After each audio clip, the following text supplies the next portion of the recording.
ಓಂ ಶ್ರೀ ದುರ್ಗಾ ನಮಃ ಶಿವಾಯ. ಇವಾಗಿನ ವಿಚಾರ ವೀಕ್ಷಕರೇ, ಈ ಜನ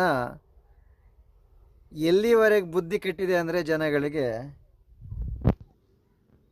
ಉಪ್ಪು ಇದೆಯಲ್ಲ ನೋಡಿ, 4 ಕಡೆ ಹಾಕಿದ್ದಾರೆ. ಏನು ಕಲ್ಲ ಮೇಲೆ ಅಂದ್ಕೊಂಡ್ರ? ಉಪ್ಪು ಹಾಕಿದ ಕಲ್ಲ ಮೇಲಲ್ಲ, ಅವರು ಉಪ್ಪು ಹಾಕಿದ ದೇವರಿಗೆ ನೈವೇದ್ಯ. ಸರಿನಾ? ನಿಮಗೆ ತೋರಿಸಿದ್ದೀನಿ ನಾನು ಆ ದಿನ. ಏನು ತೋರಿಸಿದ್ದೀನಿ ನಿಮಗೆ ಆ ದಿನ? ಉಪ್ಪಲ್ಲಿ ಎಷ್ಟು ಗಲೀಜಿದೆ, ಯಾವ ನೀರಿಂದ ರೆಡಿ ಆಗುತ್ತದೆ ಅದು ಅಂತೆಲ್ಲ ನಾನು ನಿಮಗೆ ತೋರಿಸಿದ್ದೀನಿ, ಹೌದಾ?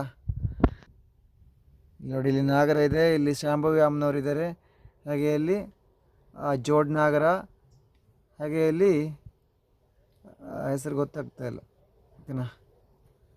ನೋಡಿ, ಉಪ್ಪು ನೈವೇದ್ಯ ಮಾಡಿದ್ದಾರೆ ದೇವರಿಗೆ, ಉಪ್ಪು ಹಾಕಿದ್ರು. ಇದು ಇದು ಈ ಜನ ಅದೇ ಹೇಳಿದ್ನಲ್ಲ, ಏನು ಹೇಳಬೇಕು ಇವರಿಗೆ ಅಂತ ಅರ್ಥ ಆಗಲ್ಲ ನನಗೆ. ಹೇಳೋದೇನಿಲ್ಲ, ವಿಚಾರ ಹೇಳ್ತೇನೆ. ಯಾವುದೇ ನಮ್ಮ ಸನಾತನ ದೇವರುಗಳಿಗೆ ಉಪ್ಪೆಲ್ಲ ಇಷ್ಟ ಆಗಲ್ಲ ವೀಕ್ಷಕರೇ, ಅರ್ಥ ಆಯ್ತಾ? ಉಪ್ಪು ಅಂದರೆ ಗಲೀಜು. ಉಪ್ಪು ಯಾವ ದೇವರಿಗೂ ನೈವೇದ್ಯ ಮಾಡಬಾರ್ದು.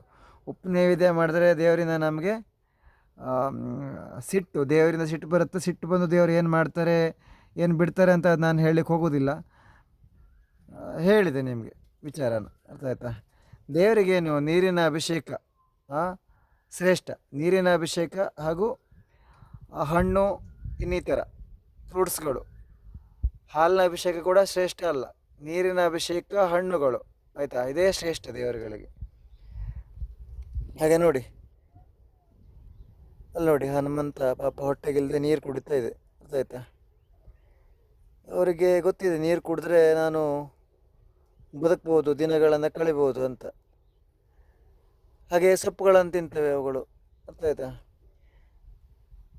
ನಾವುಗಳು ಸ್ವಲ್ಪ ಗೋಮಾತೆಗಳಿಗೆ, ಇಂಥ ಮಂಗಗಳಿಗೆ ಹಣ್ಣುಗಳನ್ನು ಕೊಟ್ಟರೆ ನಮ್ಮದೇನು ಹೋಗ್ತದೆ?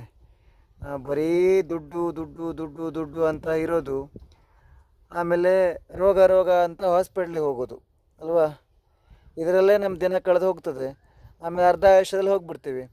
ಆದರೆ ಇಂಥ ಮಂಗಗಳಿಗೆ ನಾವು ಹಣ್ಣುಗಳನ್ನು ಕೊಟ್ಟರೆ, ಆ ಕೆಲಸಗಳನ್ನು ಮಾಡಿದರೆ ನಮಗೆ ಅದರಿಂದ ಸಿಗುವಂಥ ಖುಷಿ, ದೇವರಿಂದ ಸಿಗುವಂಥ ಆಶೀರ್ವಾದ, ಇದನ್ನೆಲ್ಲ ನಾವು ಪಡ್ಕೊಳ್ಬೋದು ವೀಕ್ಷಕರೇ.